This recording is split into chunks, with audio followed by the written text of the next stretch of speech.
Então tá, pessoal. Então, boa tarde a todos. Vamos iniciar a nossa disciplina de elaboração de projetos aquícolas. É claro que no modelo remoto não vai seguir de acordo com o planejado, então eu vou convidar vocês, nós vamos para fazer algumas atividades, mesmo que fora da universidade, de forma voluntária, para os que quiserem, para a gente tentar suprir essa demanda prática que a disciplina tem. Mas senão a gente vai trabalhar com o ambiente remoto da melhor forma possível. Na ementa, então, vamos trabalhar a questão, nós vamos trabalhar em módulos, assim, vamos pensar. Nós vamos ter uma parte no tocante à legislação ambiental, que vai trabalhar predominantemente o Código Florestal, a Política Nacional de Recursos Hídricos, Lei de Crimes Ambientais e a Política Agrícola, para definir as questões legais que norteiam um projeto na parte legal da coisa, o que você pode, o que você não pode fazer, quais são os crimes relacionados à atividade, o que pode dar de ruim, ou o que você pode fazer, permitido legalmente, e o que não pode. É permitido tirar uma árvore, é permitido não tirar, é permitido fazer captação no rio, não é permitido, como é que funciona. Aí vamos tratar especificamente do licenciamento ambiental para atividade de aquicultura, vamos verificar a questão de outorga de uso de água, código da pesca, a parte de aquicultura de águas interiores, maricultura e licenciamento de frigoríficos. Então, a gente vai pegar o arcabouço legal de todas as leis que englobam a atividade de piscicultura. É claro que eu vou dar um foco aqui para o estado do Paraná, que é o que a gente está, mas a lei de aquicultura, geralmente, cada estado ela tem uma política, apesar que a política de licenciamento ambiental aqui da piscicultura ou da atividade de aquicultura aqui no Paraná, ela é bem mais criteriosa com relação a outros estados, Mato Grosso, São Paulo e os demais. Então, eu acho que você tendo uma boa noção de Código Florestal e pelo menos o licenciamento aqui, o que engloba, o que precisa para um licenciamento de uma atividade de aquicultura aqui no Paraná, você se vira bem em outros estados, assim, sem maiores prejuízos. Claro que cada estado deve ter suas particularidades, mas eu acho que você se vira bem. Aí vamos trabalhar uma questão de planejamento de empreendimento, avaliar a questão de mercado, infraestrutura, recursos, insumos, definição de processos produtivos, encargos, fonte de recursos. Aí, no tocante a você planejar a sua atividade, ou se você fosse um gestor de uma unidade de produção. Então, como que você tem que fazer, o que importa, o que não importa, quais são as estratégias que você tem que avaliar. Então, como você faz esse controle, esse acompanhamento de produção. Então, a gente vai avaliar essa questão. Daí depois nós vamos trabalhar a seguinte parte, que é uma parte mais aplicada mesmo, que é o planejamento da produção por si só. Então, como que a gente pode avaliar essa produção, ou a gente acompanhar essa produção, ver qual que é o melhor ponto de venda, ver o que fica melhor para resolver determinados tipos de problema, avaliar a capacidade de suporte, mas daí relacionada à biomassa econômica e à biomassa crítica, e fazer esse cálculo da biomassa econômica. Aliás, além disso, deixa eu ver se está aqui. Além disso, a gente vai, dentro desse planejamento de produção, nós vamos ver como a gente faz o acompanhamento das fases de produção, pelo menos nos aspectos básicos de você fazer de uma Cevalha, de uma Copacol da vida. Como que você se faz o gerenciamento de uma atividade, um ciclo produtivo, para você saber corrigir possíveis erros, falhas no teu processo produtivo. Então, a gente vai acompanhar isso de forma bem certa, como que é feito o acompanhamento, fazer umas planilhas, para o mínimo vocês poderem acompanhar isso tecnicamente quando sair daqui. Aí vamos entrar numa quarta etapa, que a gente vai trabalhar a questão de elaboração de empreendimentos aquícolas. Então, o que a gente vai fazer entre avaliação de empreendimentos, análise de risco e viabilidade, quais são os componentes obrigatórios em projetos, o que precisa para se fazer um projeto, não importa a natureza, tem que pensar assim, não importa a natureza do projeto, algumas coisas são obrigatórias você ter. Então, vamos abordar os problemas mais comuns na confecção de projetos, quais seriam as fases de implantação e como você faz essa avaliação de empreendimentos e se der, que é o que eu gostaria de fazer com vocês em campo, que a gente pode estudar uma forma, é a parte de locação de projetos. Para vocês verem mesmo como é que a gente faz um barba, cabelo e bigode, vamos pensar assim, né? A gente não só fazia a parte de conceber o projeto, mas se fosse para alocar um projeto que você concebeu. Então, essa parte eu acredito que online não vai dar para se fazer, mas a gente pode tentar marcar sem que vá, sem que conte nota nenhuma, mas para vocês poderem verificar, os que tiverem interesse, a gente tentar marcar em algum lugar, claro, atendendo todas as medidas de segurança, mas tentar de alguma forma passar isso para vocês. Tá legal? Como que a gente vai fazer então a avaliação? A avaliação vai se dar lá no Google Classroom. Eu vou postar trabalhos e projetos para vocês fazerem, atividades relacionadas às aulas que nós estamos trabalhando. Então, vai ter prazo para entregar, perdeu o prazo, ficou sem nota, e vai ser a média de todos os trabalhos. Então, vai ser uma série de trabalhos que eles vão sendo publicados à medida que formos evoluindo com as notas.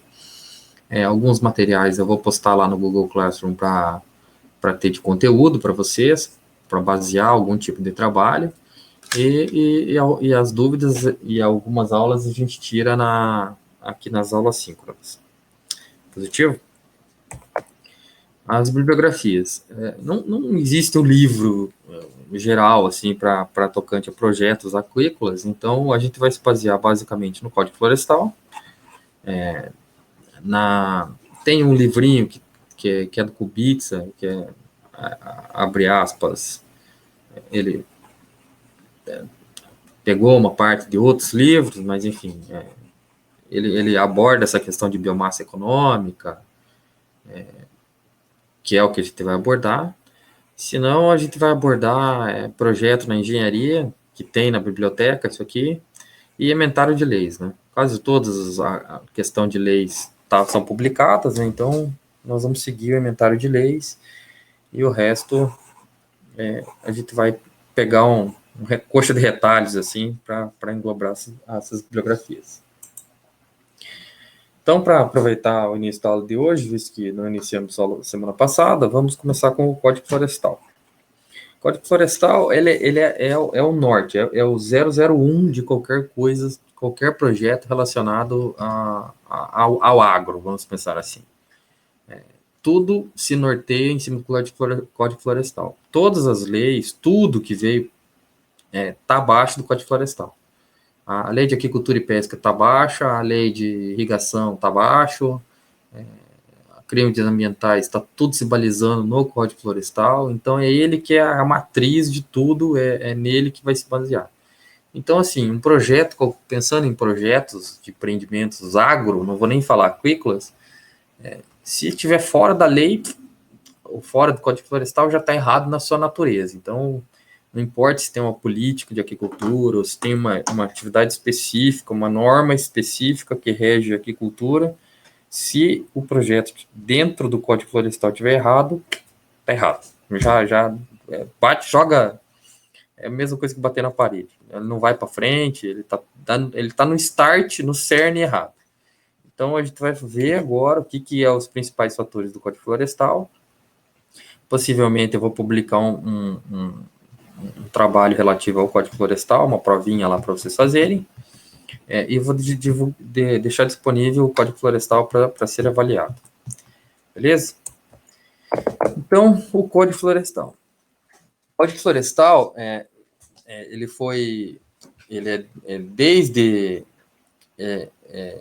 é bem antigo, ele vem lá de 1978, mas em 2008 ele foi reeditado, esse Código Florestal, e ele englobou algumas coisas que não tinham na lei anterior, na lei matriz. Então, um termo que apareceu que não tinha no Código Florestal foi o uso de áreas consolidadas. Essas áreas consolidadas, o que eles são? Áreas que até 2008 elas eram ocupadas com alguma coisa. Por exemplo, se o Código Florestal falava que tinha que ter mato ciliar, por exemplo, de 30 metros num rio, se não tinha até 2008 área de mato ciliar na beira desse rio, tivesse qualquer outra coisa, pastagem, uma edificação, ou mesmo viveiro de piscicultura, arroz ou qualquer outra coisa, café, enfim, qualquer coisa, e não tivesse essa mata ciliar, até 2008 elas são consideradas como áreas consolidadas, que já estão com atividade agro-silvopastorias, então você não precisaria repor. Então, o Código Florestal novo, quando ele foi publicado agora, ele considerou que, então, essas atividades são consolidadas, você pode manter. Então, o que era? Então, vamos supor que você tem uma área aqui, uma área rural, e, teoricamente, o curso de água está aqui, ó, o curso de água está aqui, e pode ver que esse curso de água aqui não tem nada de mato ciliar aqui. Então, zero, não tem nada. O cara estava usando para pastagem ou qualquer outra coisa do gênero, aqui é agricultura, mas no tocante aqui a maior parte era pastagem. Então, pelo Código Florestal, até 2008, o que é isso? Aqui era área consolidada. Então, eu não precisaria, eu poderia deixar exatamente do jeito que está e não precisaria mexer aqui. Mesmo que a lei, o Código Florestal antigo, falasse que eu tivesse que ter 30 metros, por exemplo, de cada lado da margem do rio. Então, se eu não fosse mexer, fazer nenhuma obra aqui, nenhum empreendimento, poderia ficar exatamente do jeito que está, porque ele entra nessa questão de área consolidada. Se eu for mexer, fazer licenciamento, fazer piscicultura, fazer qualquer coisa, eu adoto a política de implantação de mato ciliar conforme o novo Código Florestal, que é o que vocês vão ver hoje, e eu posso remanejar isso aqui. Eu posso daí usar as demais áreas. Mas se eu não mexer, fica como está. Beleza? Então, outra questão que foi adotada no Código Florestal novo foi a questão do módulo fiscal. O módulo fiscal, então, vai ser uma unidade de medida expressa em hectares, fixada para cada município do Brasil, considerando os fatores como tipo de exploração dominante do município e renda obtida pela mesma. Cada município tem um módulo fiscal. Então, se você olhar aqui na Amazônia, nos outros, os módulos fiscais em hectares são, por exemplo, um módulo fiscal são 100 hectares, 110 hectares. Se catar aqui no Brasil, aqui no Paraná, Santa Catarina, são regiões mais agricultáveis, o módulo fiscal vai ser de 9 até 20 hectares cada módulo fiscal. Anteriormente, para você fazer as políticas de assistência rural, por exemplo, você considerar que um produtor fosse pequena propriedade rural, você adotava o teto de 50 hectares. Então, propriedades menores que 50 hectares eram consideradas pequena propriedade rural, tinha alguns benefícios. Propriedades maiores que 50 era propriedades grandes. Com o Código Florestal novo, ele entrou esse conceito de módulos fiscais, então você tem que avaliar município por município e agora você categorizar uma área pequena ou área grande em função do módulo fiscal. Beleza? Então, tá aqui a presença dos módulos fiscais. Na Amazônia, lá, você vai ter Amazônia, Acre e afins, você vai ter áreas relativamente bem grandes, então cada módulo fiscal aí é 100, 110 hectares. Pega no Paraná, boa parte dele, praticamente todo, é até 20 hectares. De 18, aqui no Paraná, a maioria das propriedades é 18 a 20 hectares. Positivo, daí cada região vai ter um módulo fiscal um pouco distinto, daí vocês vão avaliar de acordo com o que você precisa. Para que a gente precisa saber a questão do módulo fiscal? Porque no tocante agora mato ciliar e a reserva legal, ela está norteada fundamentalmente na questão de módulo fiscal. Porque antes eu ia falar o seguinte: o rio tem tanto de largura, tantos metros de área de preservação permanente. Não importa quão grande era a área. Só que isso, por sua vez, se você pensasse em termos práticos, beneficiava algumas pessoas, mas ao mesmo tempo prejudicava muito outras pessoas. Vamos pensar assim, que eu tivesse uma propriedade que tivesse 100 metros na encosta de um rio, assim. Eu fizesse fundo, vamos pegar esse rio que está aí, ó, claro que a mata ciliar aí está toda fechada, mas vamos pensar que eu tivesse um sítio que ele catasse uma fatia desse rio aqui. Então, uma coisa é eu ter 100 metros na beira do rio e eu precisar colocar 30 metros na beira do rio de mata ciliar. Outra coisa é eu ter um sítio que é de comprido ao longo desse rio, então ele é vamos pensar assim, uma tripinha aqui, que ele abraça o rio inteiro, mas ele não é largo, ele é uma tripa, assim, ele é de comprido.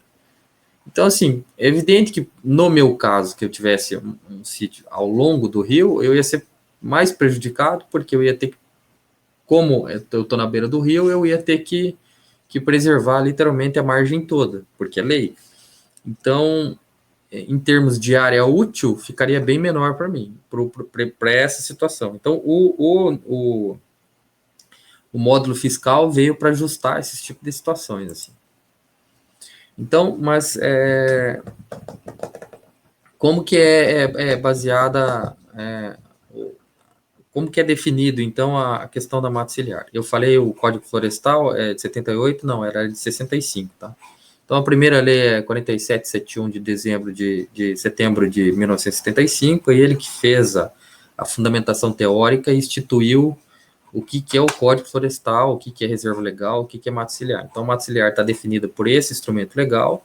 O Código Florestal foi renovado em 2012, falei errado também, ele foi renovado em 2012, mas ele considerou as áreas consolidadas até 2008. Então, conceituação. Então, o que é mata ciliar em termos de Código Florestal, que é o que vale para a lei? A área protegida nos termos do artigo 2, coberta ou não por vegetação nativa, em função fundamental de preservar recursos hídricos, paisagem, estabilidade geológica, biodiversidade, fluxo gênico de flora, proteger o solo, assegurar o bem-estar das populações. Resumindo, tudo isso aqui que está escrito é mato. Simplesmente isso, mato. Você tem que deixar uma cobertura vegetal mata, que pode ser abandonada, ou você fazer o plantio de árvores nativas, mas você tem que abandonar. Você não precisa pôr cerca se você não tiver criação de animais. Se você tiver criação de animais, por exemplo, gado de corte, gado de leite, ovinos ou qualquer outro tipo de coisa, você é obrigado também a cercar a mata ciliar. Então vamos ver aqui. Então, onde você tem que pôr área de preservação permanente obrigatoriamente, que é lei. Então, você precisa pôr as faixas marginais de rios.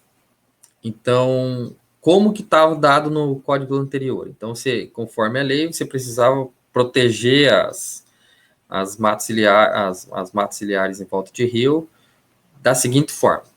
Nascentes, então, você precisava colocar um raio de 50 metros na nascente. Rios com até 10 metros de largura, você tinha que colocar 30 metros de mata ciliar. Rios de 10 a 50 metros de largura. Rios de 50 a 200 metros de largura, você precisava 100 metros de mata ciliar. De 200 a 600 metros, 200 metros de mata ciliar. E acima de 600 metros, 500 metros de mata ciliar. Se fosse catar pelo Código Florestal antigo, o piquiri da vida, você ia ter que colocar 200 metros de mata ciliar tranquilamente, dependendo do trecho, até 500 metros que você deveria pôr. Positivo? Então, esse era o Código Florestal antigo. Esse era o que estava valendo até 2012. 2012 para cá, mudou algumas coisas. Mas o que mudou? Então, mudou que entrou o conceito de módulos fiscais. Então, vocês vão ver aqui que a gente tem tamanho da propriedade em módulo fiscal, que vai até de 0 a 1, 1 a 2, 2 a 4, que é o teto para pequena propriedade rural, abre aspas, tá? São áreas que você tem uma série de benefícios. E daí nós vamos ter de 4 a 10 e acima de 10 que muda alguma coisa. Então, como é que vai funcionar assim? Para propriedades com 0 a 1 módulo fiscal, nós vamos ter rios menores que 10 metros de comprimento, eu posso colocar 5 metros apenas de mata ciliar. Se fosse no Código Florestal antigo, obrigatoriamente, rios até 10 metros de comprimento, não importa o módulo fiscal, não importa o tamanho da propriedade, era 30 metros. E é isso aí. Daí ainda acrescenta o seguinte: somadas as áreas de APP, a exigência de recuperação não deve ultrapassar 10% da propriedade, tá? Então, situações que você tem uma módulo fiscal que ele está de comprido na propriedade, você põe 5 metros, mas se ele não precisa passar de 10% da área total da propriedade. De 1 a 2 módulos, 8 metros de exigência, 8 metros com APP com rios mais que 10 metros de largura, você mantém os 8 metros. Basicamente, até 4 metros, até 4 módulos fiscais, você tem pouca mudança. Então, até 4 módulos fiscais, 15 metros na margem do rio, não importa o tamanho do rio, tá? E você tem aqui, até 4 módulos fiscais, você tem 20% da propriedade. Então, a tua área de preservação permanente, o quanto que você tem que deixar de mato nativo, fica com um teto de 20%. Beleza? Então, você não precisa exceder isso aqui para você dizer, para estar ambientalmente correto. De 4 a 10 módulos fiscais, que daí é um pouco maior, entra em outras categorias, você tem pelo menos 20%, 20 metros na margem do rio para rios menores, e aí sim, para rios maiores que 10 metros, você tem a figura dos 30 metros, no máximo 100 metros. Então, se no antigo Código Florestal, para os rios maiores, para rios maiores, você tinha até situações que você tinha 500 metros de mata ciliar, agora no Código Florestal novo, você tem 30 metros o mínimo para a área de 30 hectares, com máxima de 100 metros, nos demais casos, para que desde que atendam a tua situação. Aí, um outro detalhe, você vai ter o seguinte, o Código Florestal agora, não importa o que você vai ter, antigamente, como é que você contava? Vamos pensar uma nascente. Eu vou colocar aqui em outro programinha aqui, eu vou colocar no Paint só para desenhar, para vocês ficar mais fácil. Para ficar fácil de entender. Só um pouquinho.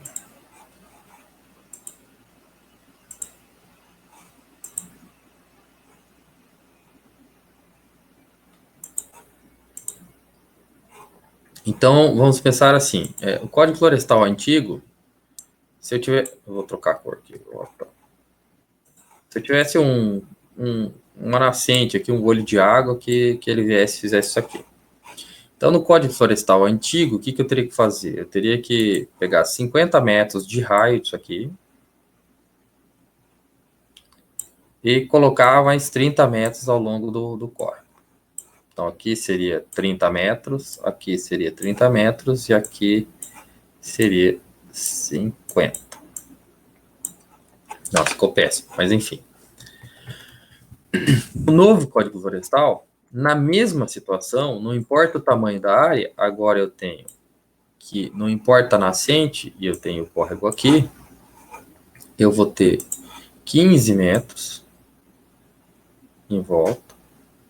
E aqui, dependendo do tamanho do módulo fiscal, eu tenho até 30 metros aqui de largura, com o teto de 100, com algumas particularidades.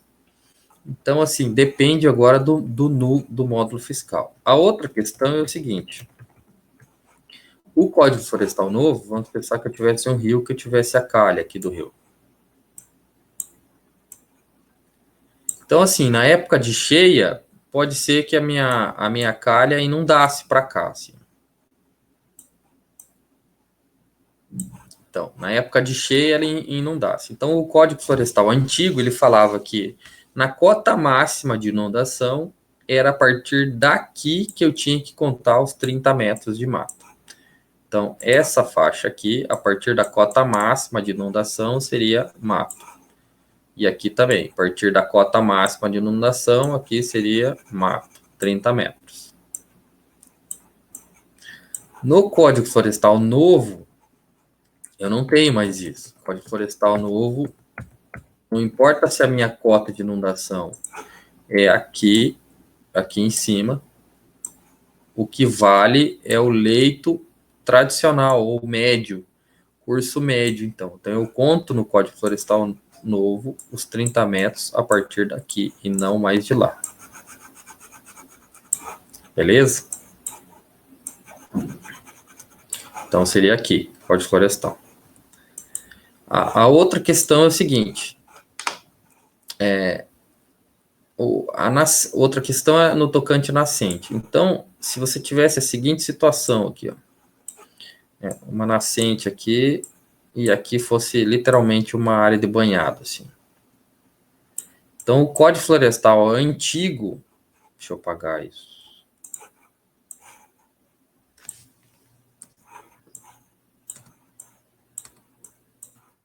O Código Florestal antigo, ele ia falar que eu tinha que tirar 50 metros do entorno da nascente, 50 metros do entorno da nascente, ou seja, do entorno do banhado. O Código Florestal novo, ele vai falar que é 15 do entorno, mas dependendo, se esse curso de água não fica cheio o ano inteiro e ele baixa e volta, e seca, por exemplo, essas regiões aqui, eu conto a partir de onde está os olhos de água, 15 metros. Beleza? Essa aqui são as mudanças significativas. Vamos voltar lá para a nossa aula.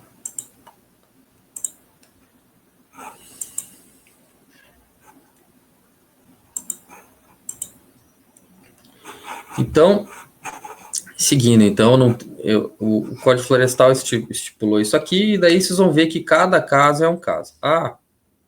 Podia ter comentado a questão da mata ciliar lá, ao longo de rio.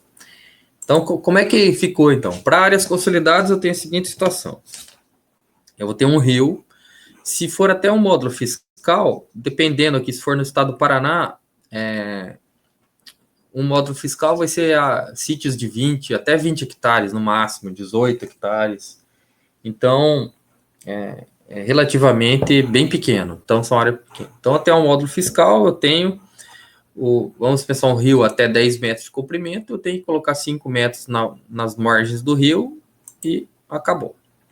Se eu tiver de 1 a 2 módulos fiscais, que seria propriedades até 40 hectares, mais ou menos, tá? A grande maioria aqui no oeste do Paraná é 18 hectares.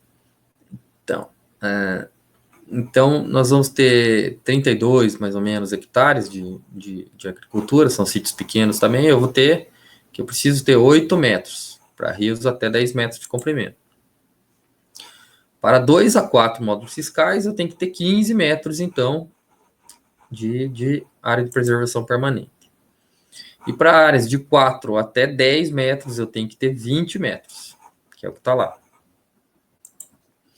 Para áreas maior, então, que 10 módulos fiscais, ou seja, vamos pensar aqui na nossa região, se o porte médio é 20, 10, daria 200 hectares. Então, para áreas maiores que 200 hectares de terra, de sítios, de áreas rurais, qualquer, eu tenho que colocar 30 metros na borda do rio, e depois ainda eu tenho que respeitar a questão dos 20%, mas vocês vão ver de reserva legal, que vocês vão ver daqui a pouco. Beleza?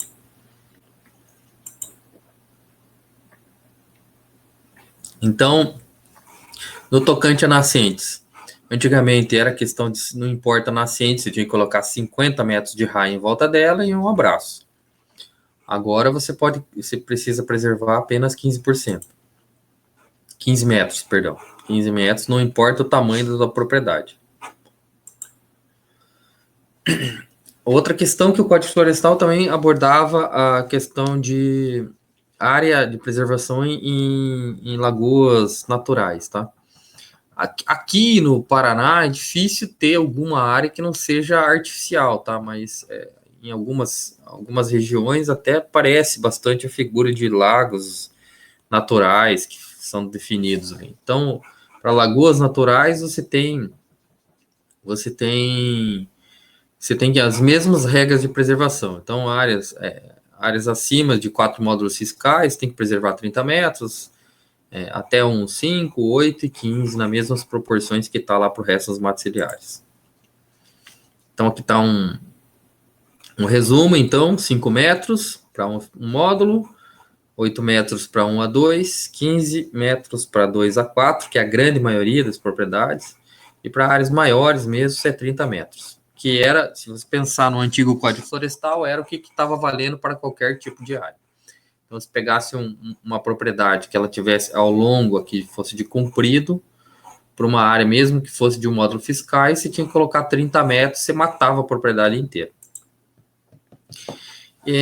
Localização dessa área de preservação permanente. A área de preservação permanente, por regra, é na própria propriedade. Vocês vão ver que na reserva legal aparece a figura do você pode colocar o CD, você pode ter ceder a área de mato para quem não tem, você pode ter a questão da servidão ambiental, que vai aparecer a figura da servidão, mas a área de preservação permanente, a APP, é obrigatoriamente no imóvel. É a única que eles...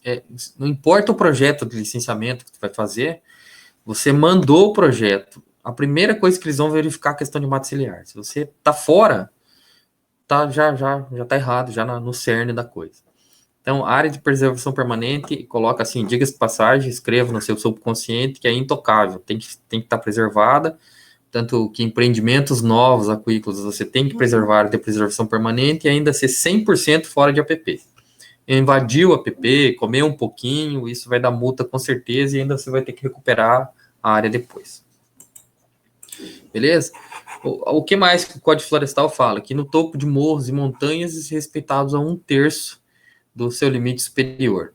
Então, vocês vão ver que na parte, se tiver as linhas cumeadas, você pega 1/3 do monte menor e expande para outro. Então, 1/3 dos topos de montanhas você tem que preservar, a área de preservação permanente. Se as distâncias entre os morros for menor que 500 metros, você pega o terço inferior do monte menor e expande para o maior.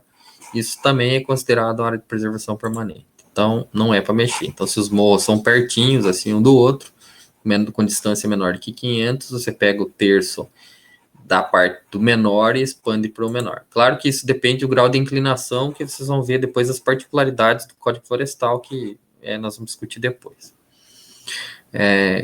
Recomposição da mata ciliar.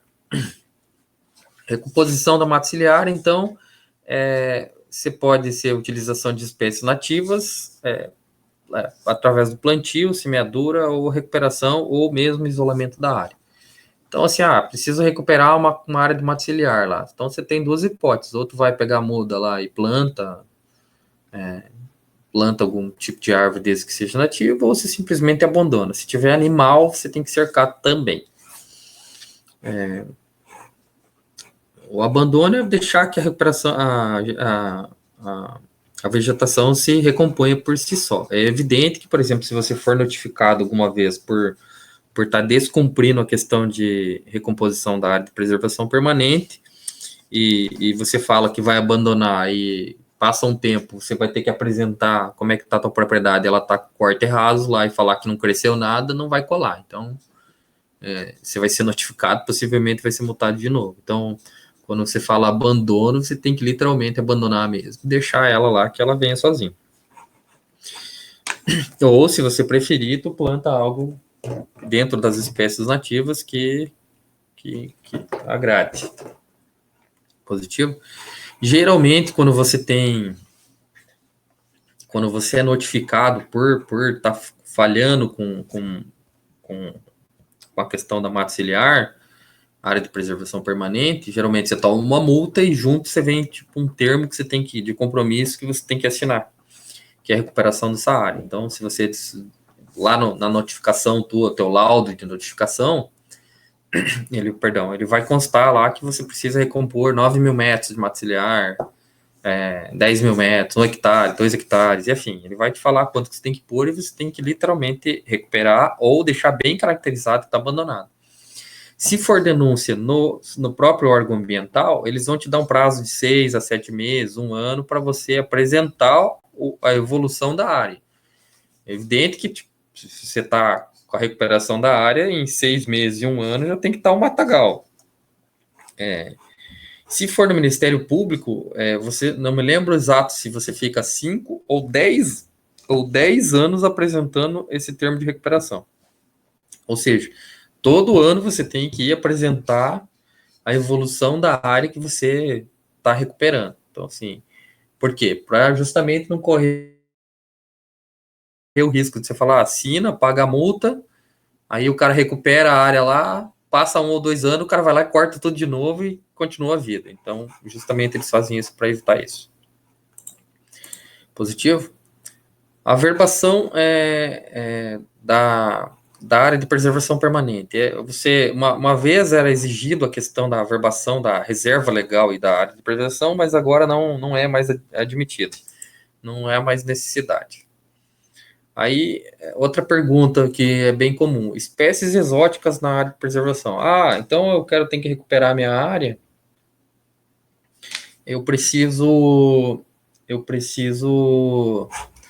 Quero colocar um monte de eucalipto lá para depois eu cortar os eucaliptos e ganhar dinheiro, ou quero plantar um monte de árvore frutífera, fazer um pomar, já que eu tenho que pôr árvore. É permitido? Não constitui tecnicamente. Então, assim, se ela tá lá, por exemplo, vamos pensar que você comprou uma propriedade, está cheia de eucalipto na mata ciliar, você pode fazer um termo para retirada desse eucalipto de forma legal, porque ela não constitui recuperação de mata na área de preservação permanente. Então, se faz um documentinho, faz um mapinha de uso de solo, que a gente vai ver lá como monta projetos, e vai falar assim, eu tenho 1.000 metros de eucalipto que está dentro da área de preservação permanente, eu quero tirar isso, porque ele não faz parte de lá, e eu vou deixar abandono ou vou recompor com outro tipo de vegetação. Eles autorizam, você pode até vender esse eucalipto depois. Para frutíferas vale a mesma coisa, ou para alguma árvore que seja exótica. Porque a lei fala que é abandono ou nativo. Então, se tiver, põe. Agora, se tiver que recuperar, você não pode colocar exótica, que depois você não vai poder tirar, tá? Mesmo que você coloque eucalipto na má fé, assim, querendo tirar no futuro, eles não vão te deixar tirar depois. Ou pode até te notificar. Né? Beleza? No caso da agricultura familiar, você até consegue fazer exploração para algumas áreas, por exemplo, para áreas lenhosas. Assim. Você consegue até fazer, ciclar isso aqui até com 50% da área total. Então, a substituição, então, bom, isso aqui não precisa. E vamos entrar em reserva legal. Reserva legal, se você olhar para as regiões aqui, nossa, vocês vão ver que tem uns punhadinhos de mato perdido, assim, no meio da agricultura, assim. Então, há uns anos atrás, há muitos anos atrás, tinha um programa do governo federal que chamava, isso aí até eu não cheguei a presenciar, mas era um programa nacional que chamava assim, Plante que o Governo Garante. Então, era justamente para áreas igual as nossas aqui, que são 100% agricultáveis, para você poder pegar, não tinha questão de licenciamento ambiental, então, mas para você poder pegar recurso no banco para custear uma semente, colocar alguma coisa, você tinha que caracterizar que você tinha que abrir as áreas, ou abrir a área de plantio para começar a impulsionar a agricultura, né? Porque era mato, literalmente todo mato. Então, o que as pessoas faziam? O cara falava assim, planta que o governo garante, e é evidente que o cara tinha que chegar perto da água para ele poder colocar casa, moradia dele. Então, assim, o cara, se tivesse que deixar um punhado de mato, ele largava perdido, onde tinha pedra ou não era economicamente viável para o cara usar, e usava até lá perto do rio a área, porque era, entre outras coisas, um programa de governo. Então, algumas situações nossas, curiosidade aqui da região, que você vai ver essas áreas perdidas aqui no meio das agriculturas, assim, que não tem sentido nenhum. Seria muito mais produtivo colar ela lá perto da mata ciliar e plantar nessa área aqui, do que você deixar essa punhadinha de mata aqui solto no alto. Assim. Mas, enfim, já está, não pode mexer. Então, a conceituação legal da reserva legal é a mesma da área de mata ciliar, da a área de preservação permanente.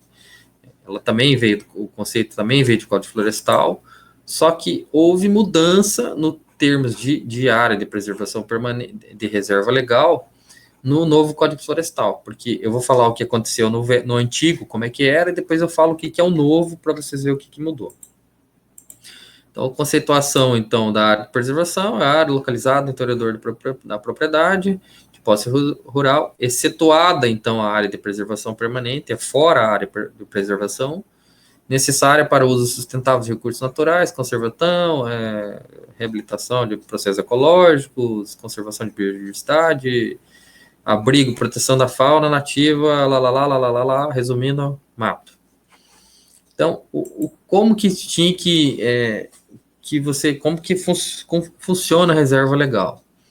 Então, você tem 80% da área da propriedade destinada na propriedade rural situada na floresta amazônica, de reserva legal, 35% no cerrado e 20% nas demais regiões do Brasil. Então, a situação da reserva legal era essa aqui. Então, assim, fora a mata ciliar, fora a área de preservação permanente, 20% da propriedade era de reserva legal na Amazônia, 35% no cerrado e 20% no resto. Então, como que funcionava, então?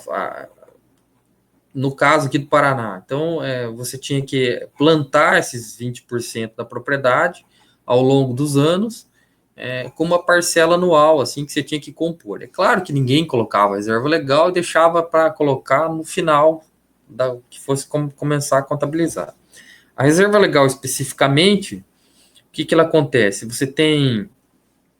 O que era, pelo menos? Você tinha um prazo para ser cumprido, que você tinha que implementar, e quando estava chegando perto desse prazo a ser cumprido, o pessoal chutou para frente o prazo para mais 20 anos. Então, você tinha 20 anos para colocar a primeira proposta de reserva legal, estava chegando no final, os caras reeditaram o Código Florestal e chutaram para frente essa reserva legal. Diferente da área de preservação permanente, a reserva legal, ela não necessariamente precisa ser no imóvel. Você pode, por exemplo, ter a tua reserva legal de um imóvel está presente em outro, desde que atenda alguns condicionantes. Então, os condicionantes, desde que ocorra simultaneamente, seriam estar localizado no estado do Paraná, se fosse aqui no caso do Paraná, estar localizado no mesmo bioma, na mesma bacia hidrográfica, por exemplo, se fosse a bacia hidrográfica do Piquiri, eu tivesse uma área no Piquiri, eu não poderia colocar na bacia do Paraná 3, por exemplo. Então, bacia do Piquiri é na bacia do Piquiri. Na mesma região definida pela autoridade florestal do estado, e aproximadamente com outra reserva. Então, com outra unidade de reserva. Você não podia estar com ela isolada. Essa é a questão. Com o Código Florestal novo, essa era o que era. Isso era o que era. Então, você tinha a questão dos 80%, 35%, 20% da propriedade.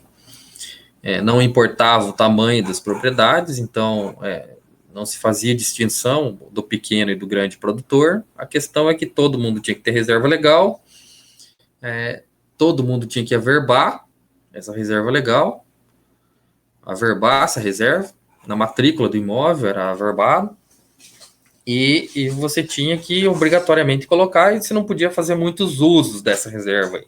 Salvo o pequeno produtor que entrar na agricultura familiar, o cara poderia fazer, dependendo da situação, a utilização, por exemplo, para pomar, para plantio de eucalipto e algumas coisas, até o limite de 50% disso aí. E para você colocar em outro lugar, você tinha que atender esses condicionantes. O Código Florestal novo, ele mudou essa questão, para as pessoas que precisam, vocês vão ver que o conceito de reserva legal caiu e eles conseguiram unificar. Então, para o Código Florestal novo, dentro do plano da bacia hidrográfica, e daí você vai ter a questão de regiões hidrográficas, não mais só a bacia hidrográfica. Por exemplo, tem regiões hidrográficas que englobam mais que uma bacia hidrográfica. Então, você vai ter dentro do plano de bacia hidrográfica, que vai ser definido, pelo zoneamento ecológico econômico. Por exemplo, você pega o oeste do Paraná, vamos pensar que o oeste do Paraná ele envolve a bacia do Piquiri e envolve a bacia do Paraná 3. Também pega um pedaço do Paraná 2.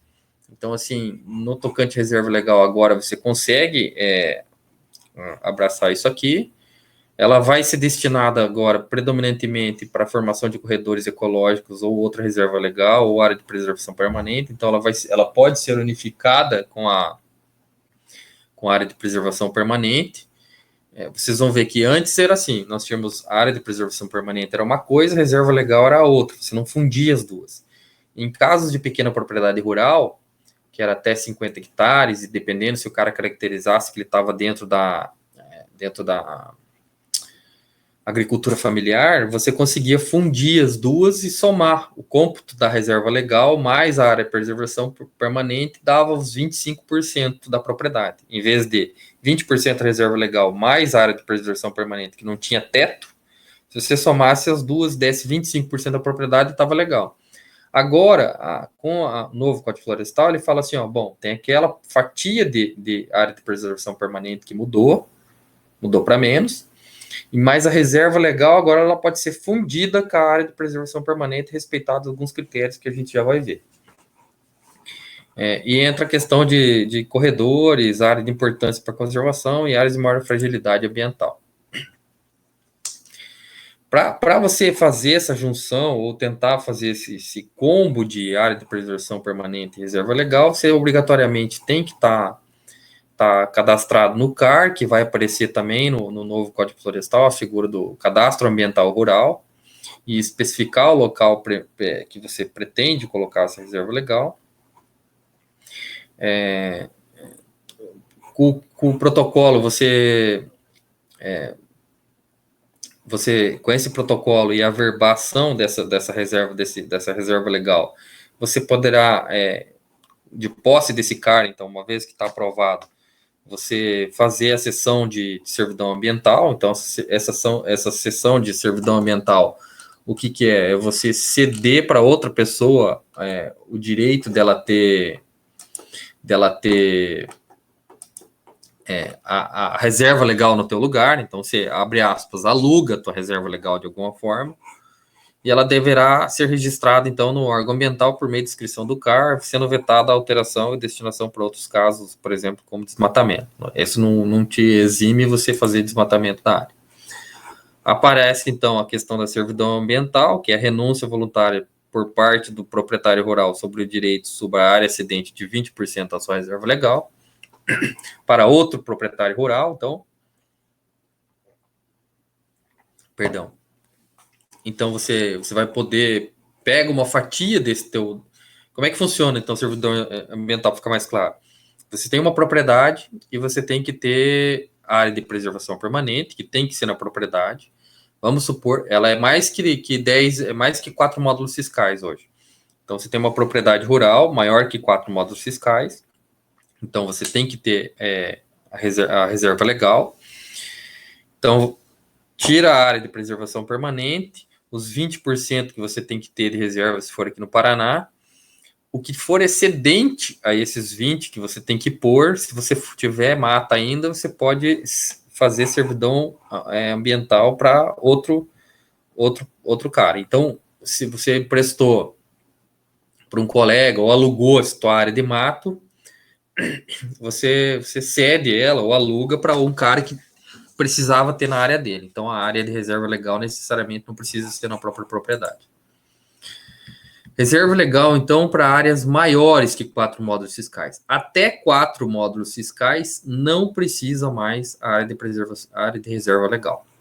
Para propriedades maiores que 4 módulos fiscais, então, as propriedades rurais deverão incluir nas suas APP no cálculo dos 20%. Então, se no Paraná era 20% de reserva legal antigamente, mais a área de preservação permanente, para a área de reserva legal agora, maiores que 4 módulos fiscais, você soma a área de preservação permanente com a área de reserva e ela tem que dar os 20%. Entende? Então, antigamente era APP mais 20. Agora é APP com a reserva legal tem que dar 20. Já vai ficar claro aqui. Eu vou mostrar um desenho, vai ficar bem fácil de entender. Então, a inclusão da APP no cálculo percentual dos 20% será permitida desde que o benefício previsto não implique em conversão de novas áreas para uso alternativo, ou seja, você não pode desmatar a área. Vamos supor que você tem área que passe dos 20%, dê 25% da propriedade. Você não pode limpar essa área aí. O que você pode, que passar dos 20%, é fornecer como servidão ambiental. Desmatar não pode mais. E a área de APP computada seja conservada em todo o processo de recuperação. É necessário que esteja escrito no CAR também. Então, como é que era antes? Antes era a APP mais os 20% de reserva legal. Agora é a APP mais RL igual a 20%. Vamos pensar assim, então, aqui nesse exercício. Perdão. Eu tenho uma área, que seria um sítio aqui, de 85,3 hectares. 85, se fosse o módulo fiscal aqui no Paraná de 20 hectares, que é a média, 18 a 20 hectares, passa de 4 módulos fiscais, 85 hectares.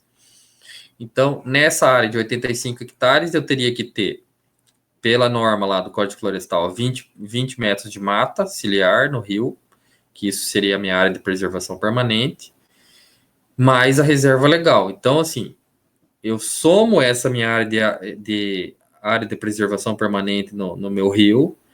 Vamos pensar que minha área de preservação permanente deu 3,8.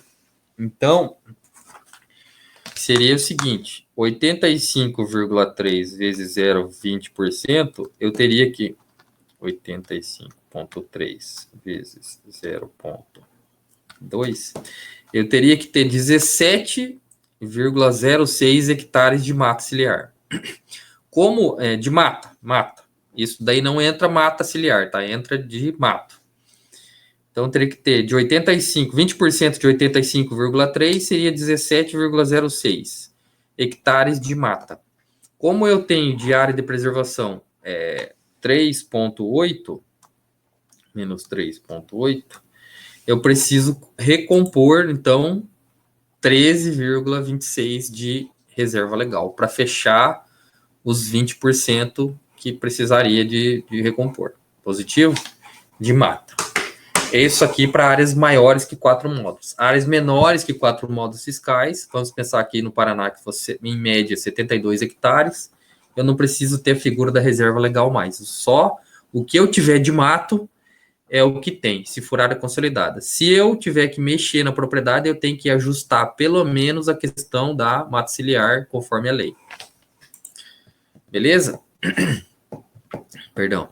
Reserva legal consolidada. Então, o proprietário ou possuidor do imóvel rural que detinha até 22 de julho de 2008 a área de reserva legal inferior a 20% deverá recompor essa área. Você tem 20 anos para contabilizar. Então, vamos pensar. Contados a partir de 2008, eu tenho 20 anos para recompor minha área de reserva legal. Logo, eu posso colocar minha mata ciliar, a minha reserva legal, se eu precisasse colocar, até 2028. Então, esse 2028, quando estiver chegando perto de 2028, eles chutam para frente mais uns 20 anos. Assim, é assim que foi da vez passada e é assim que está sendo agora. Então, eu acho bem difícil o pessoal implementar a área de reserva legal, assim, porque mesmo as propriedades maiores que 4 módulos fiscais que necessitam colocar, mesmo que o Código Florestal novo fala que eu posso fazer o uso econômico dessa área de reserva legal, por exemplo, plantar eucalipto, plantar alguma outra coisa, desde que atenda a lei, né, cultivos intercalados, não posso fazer o corte rasteiro de toda a área. Tem uma série de regrinhas que depois eu vou colocar o Código Florestal lá e vou passar um trabalho para vocês avaliarem. Então, tem uma série de regrinhas. Mesmo assim, dificilmente o cara coloca a reserva legal e quando chega na hora eles vão fazer um lobby político enorme e vão chutar para frente. Então, a recomposição da reserva legal poderá então ser de três formas: regeneração natural, vegetação nativa, plantio intercalado de espécies nativas regionais com exóticas. Então, você pode fazer sistemas de agroplantio, então você poderá colocar exóticas lá e poderá fazer a extração econômica disso, mas não poderá exceder 50% da área recuperada. Então, a compensação dessa reserva legal poderá ser mediante, então, a aquisição de cota de reserva ambiental. Isso aqui é como se fosse uma ações que você compra do governo e paga para isso, para você ter essa cota. Poderá ser feito o arrendamento de uma área de alguém que tenha servidão ambiental. Então, vamos pensar que eu tenho na minha propriedade área sobrando e eu deixo disponível para servidão ambiental. Alguém que não tem, ele vai lá e aluga ou faz um arrendamento dessa minha área e conta para ele essa minha área como se fosse a área de preservação dele. Ou doação também ao poder público dessa área localizada no interior da unidade de conservação de domínio público. Então, o que poderia fazer para se compensar essa reserva? Você poderia comprar uma área, desde que atendesse os critérios, um conjunto de pessoas comprava uma área equivalente às compensações de reserva legal que eles precisariam e doa para o Ministério Público. Isso vira uma reserva, por exemplo, aqui de São Camilo, Cabeça de Cachorro e assim por diante. Ela fica de domínio da União, mas daí você já cumpriu tua cota parte de reserva na propriedade. A área que você vai dar em compensação, ela tem que estar escrita no CAR, ser de equivalente extensão à área de reserva legal a ser compensada, estar localizado no mesmo bioma, se for fora do estado, estar localizado em áreas identificadas como prioritárias para a União. Então, tem áreas que a União destaca como área prioritária a ser composta, e em algumas situações, que é o que está previsto agora no novo Código Florestal, elas atendem.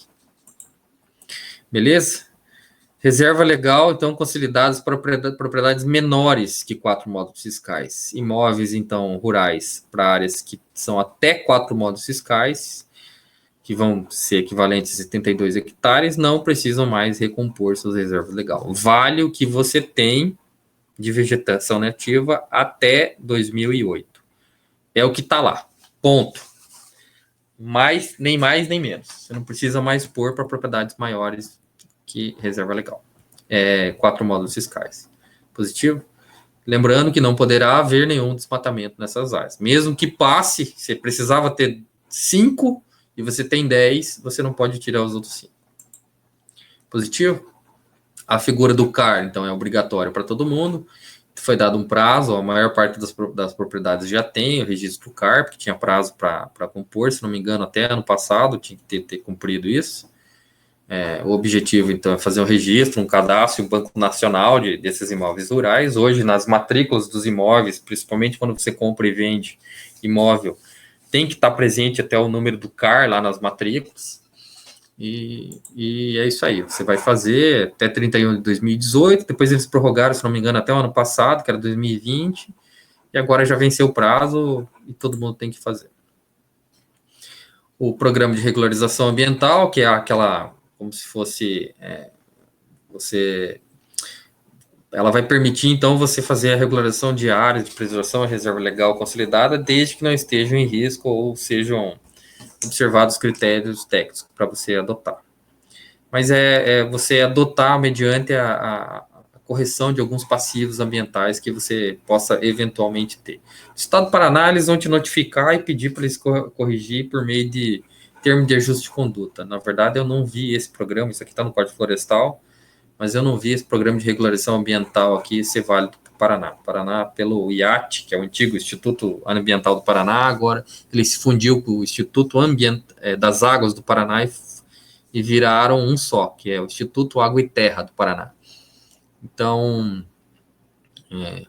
uma vez agora que está fundido, eu até hoje, nas situações que eu vi, eles notificam e pedem um TAC, Termo de Ajuste de Conduta.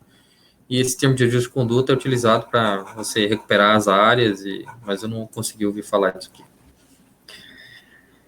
Para você participar, então, segundo o Código Florestal, desse PRA aí, que é o Programa de Recuperação Ambiental, você tem que ter cadastro ambiental, o CAR, feito, um projeto de recuperação das áreas degradadas, termo de compromisso de adesão do PRA e cotas de reserva ambiental quando couber. Essa cota aqui é aquela que eu falei que vocês podem pagar, tipo, se fossem umas ações do governo valendo para ações ambientais.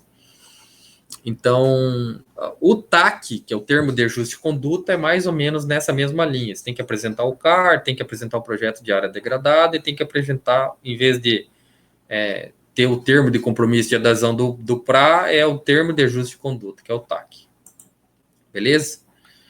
Basicamente é isso. Eu vou passar um trabalho no tocante ao Código Florestal para vocês. Vai ficar disponível lá no Google Classroom. E vamos... Cada aula a gente vai passando um trabalhinho, ou talvez nem todas as aulas eu passe um trabalho, mas a ideia do Código Florestal é bem importante, então com certeza vou cobrar. Positivo, senhores. A aula de hoje é só.